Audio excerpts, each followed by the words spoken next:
So why do we start In the Gap Kids? Well, In the Gap Kids was born out of COVID. It was that early or mid-March. Our team got together and said, what could we do? How could we help communicate truth to children now that are stuck at home? And so the idea kind of bubbled out. Hey, what if we started a channel called In the Gap Kids? So we got together and just like, okay, how can we start making videos? And what's amazing about this, we actually had every piece of equipment we needed except a little adapter that went to the electric piano. That was it. So the team went to work writing scripts and figuring out what do we want to do. We had ideas for a puppet show and for Bible lessons and for songs and games, and then just started this massive effort of filming, editing, and then producing these videos. So that was kind of the initial days of why and how it started.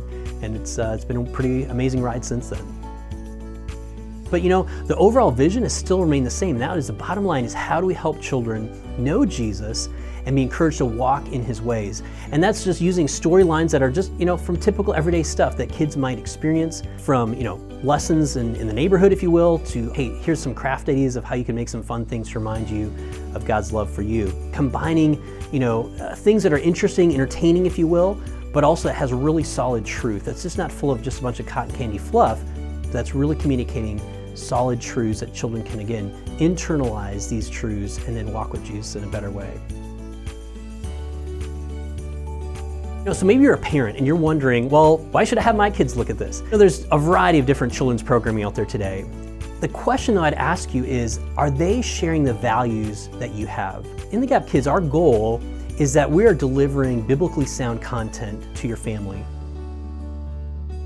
If you found In the Gap Kids helpful and beneficial to you and your family, would you be willing just to pass it around and to say, hey, you should check this out?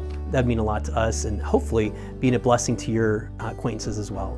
Would you pray for us? Pray for us as we're developing more content and also filming that. Pray that God brings the right people in our path that we can work with and partner with.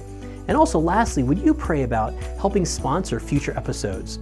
We can't do it without friends like you, and we'd love to see you partner in that way. You can go to inthegapkids.org and there's a donate button on that page. Well, God bless you guys. It's been exciting these past 4 years. It'll be exciting to see what happens in the next 4.